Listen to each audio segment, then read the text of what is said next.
Hi నమస్తే, welcome back to our channel Swapna creative works. ఆదివారం వచ్చిందంటే కుక్కకు అని కోడి కూత కూడా ఆపేయాలన్నమాట. కంపల్సరీ మనకు చికెన్ అయితే వండాలి. ఎప్పుడు వండేలా కాకుండా ఈసారి వెరైటీగా ట్రై చేద్దామని అయితే 2 స్పూన్లు ధనియాలు, 10 లవంగాలు, కొంచెం జీలకర్ర, ఒక దాల్చిన చెక్క, కొన్ని ఎండుమిరపకాయలు, 2 యాలకులు. మెయిన్ ఇంగ్రీడియంట్ వచ్చేసి మిరియాలు అనమాట. మిరియాలు ఒక 2 స్పూన్లు తీసుకొని అయితే కొంచెం ఎర్రగా అయ్యేంత వరకు వేయించేసుకున్నాను అనమాట. ఇవి వేపేటప్పుడైతే మంచి స్మెల్ అయితే వస్తుంది. సో ఇవి వేయించేసేసుకొని అయితే మనం మీడియం ఫ్లేమ్లోనే వేయించుకోవాలి. వేయించేసుకొని అయితే పక్కన పెట్టేసుకోవాలి. కొంచెం చల్లారాక పేస్ట్లా కొంచెం చల్లారాక కొంచెం పౌడర్లా పట్టాలన్నమాట. మనం పేస్ట్ కావాలంటే పేస్ట్లా కూడా పట్టుకోవచ్చు. నేనైతే పౌడర్లా పడదామని అయితే స్టవ్ ఆఫ్ చేసేసి చల్లారనిచ్చేసి అయితే ఫస్ట్ ఇట్లా బరగ్గా పెట్టాను. తర్వాత మళ్ళీ కొంచెం పెట్టేసి మెత్తగా పట్టి అయితే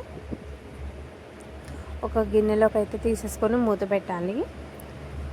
ఈలోపు మనం చికెన్ అయితే చిన్న చిన్న ముక్కలుగా అయితే కట్ చేసేసుకొని నీట్గా వాష్ చేసేసుకొని పక్కన పెట్టుకోవాలన్నమాట. స్టవ్ మీద ఒక కళాయి పెట్టి అందులో ఆయిల్ పోసి ఆయిల్ హీట్ అయ్యాక మనం కట్ చేసి పెట్టుకున్న ఒక ఉల్లిపాయ, ఒక 6 పచ్చిమిర్చి అందులో వేసేసి గోల్డెన్ బ్రౌన్ కలర్ వచ్చేంత వరకు వేయించుకోవాలి. తిప్పుకుంటూ వేయించుకోవాలండి. ఎప్పుడైనా ఉల్లిపాయ ముక్కలు వేయించేటప్పుడు ఏం చేయాలంటే మంట అనేది మీడియం ఫ్లేమ్లోనే ఉంచాలి.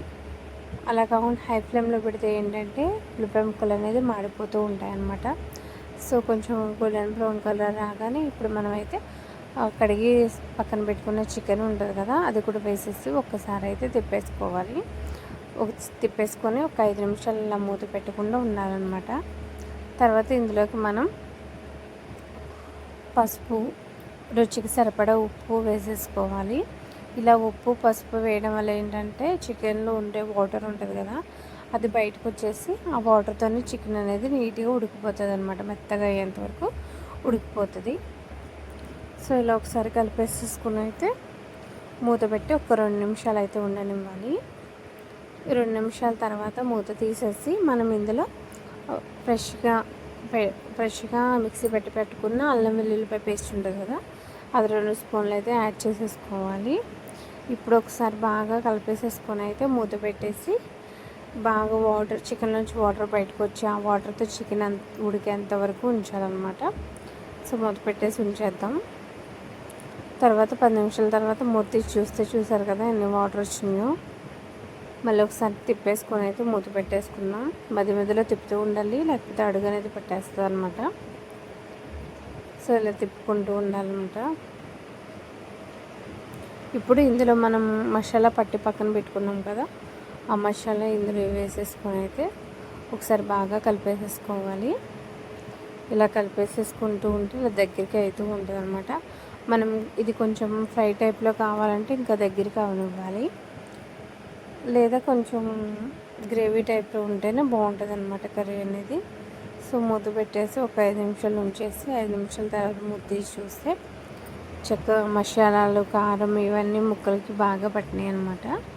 ఇప్పుడు ఇందులో మనం కొంచెం కొత్తిమీర, కొంచెం కరివేపాకు కూడా వేసేసుకోవాలన్నమాట. కరివేపాకు వేయడం వల్ల ఏంటంటే టేస్ట్ అనేది బాగుంటుంది, డైజెషన్ కూడా బాగుంటుంది. సో ఇట్లా కొత్తిమీర కరివేపాకు వేసేసి మళ్ళీ ఒకసారి బాగా కలిపేసేసుకున్నాం. ఇలా బాగా కలిపేసుకొని చూసారు కదా కర్రీలోంచి ఆయిల్ కూడా పైకి వచ్చేసింది. కర్రీ అనేది రెడీ అయిపోయిందనమాట. ఇప్పుడైతే మనం స్టవ్ అనేది ఆఫ్ చేసేసుకున్నాం.